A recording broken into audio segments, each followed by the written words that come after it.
Hello, my name is Emily Clausen, and today I will be presenting as part of the Wisconsin Swing State Group, and I'm going to start off by talking about Wisconsin's political representation. At the state level, we elected Governor Tony Evers in 2018, and he is from the Democratic Party. He won by a pretty small margin against the incumbent Scott Walker. It was about 1%. At the national level, we have Senators Ron Johnson, who is a Republican, and Tammy Baldwin, who is Democrat. And then our U.S. House delegation is 5 Republican and 3 Democrat. And then one unique factor about Wisconsin is that its population is almost divided completely equally between urban and rural areas. So if we look at the 2016 presidential election, it sort of looks like Trump won by a really fair amount, but actually because of the unique population distribution in Wisconsin, he only won by about 1%. So the ideologies and cultures between these areas have been growing apart over time, like since the 1960s. So we see the really densely populated urban areas typically vote Democrat, and then the rural suburban areas that are less densely populated typically vote Republican, which is what contributes to these really close elections that keep happening in Wisconsin. So 2020 isn't the first year that Wisconsin has been a swing state. It's actually been one for over a century. Some of the closest elections between Democrats and Republicans took place in the late 19th century, and most Republicans back then were either Wisconsin natives or Protestant immigrants. Party allegiance was usually based on ethnicity and religious views, so whichever candidate was most similar to the voter, that's who they would vote for. Ever since Wisconsin became a state in May of 1848, it has had a total of 43 elections, with 17 wins being Democratic and 25 Republican. Below are the results from the past 5, and all have been Democratic wins except the 2016 election between Donald Trump and Hillary Clinton. The state of Wisconsin has 10 electoral votes. The picture shows the past elections, and Democrats have won significantly more than Republicans, according to 272 win. My topic focuses on the time that candidates spent in Wisconsin. So Biden, with the time of coronavirus, is very cautious of large crowds. He only made 2 visits to Wisconsin in 2020, whereas Trump is more careless, as some would say, and he still rallies in the time of COVID. He made 6 visits to Wisconsin in 2020.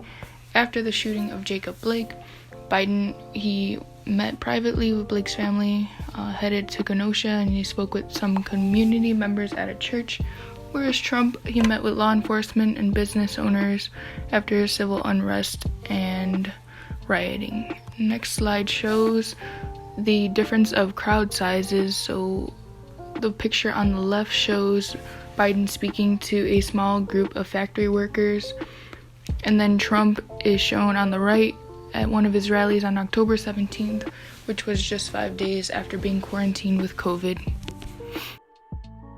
Trump and Biden have spent $101.5 million on TV ads, according to NPR. Trump's campaign is spending 44% of its Facebook advertising budget to target users who are 65 and older, according to Axios. The Princess Bride script raised nearly $4.3 million to help Joe Biden's presidential campaign, according to Wisconsin State Journal. Trump raised $3.3 million compared to Biden's $2.2 million throughout the end of July of 2020. Milwaukee is the highest donor for Trump, and Madison is the highest donor for Biden. The picture source is Open Secrets.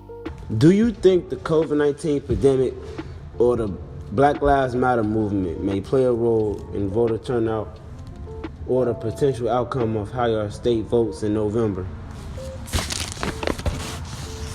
Yes, because it is a global problem. Like, everybody is experiencing it, so everybody had their fair share about how they feel, and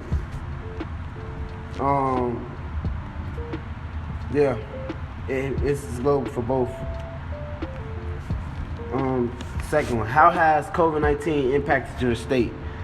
COVID-19 has dramatically impacted Wisconsin in similar ways it has affected the rest of the world and population, and by various things like shutting down schools and having everything remotely, and confused about the voting process and everything. What is your state's positivity rate? Flat percent, it varies by location. No, yeah, it does varies by different categories, but mostly it sums it all up. So, does your state allows mail-in ballots? No, but they do have locations that you can look online and stuff that you can actually go in and do that. Have there been Black Lives Matter protests events in your state? Yes. There have been several in Wisconsin. Through the whole pandemic and everything with the police and rioting and everything. Is there a history of racial inequality in your state? Yes.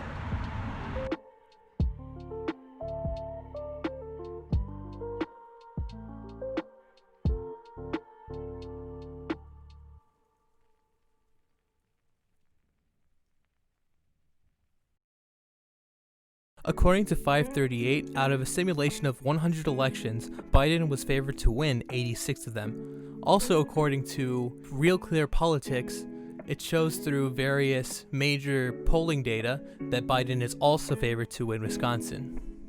This has a lot of similarities to Obama when he was elected, as Obama was about 8 points ahead in the national election, and that election was almost a landslide for Obama.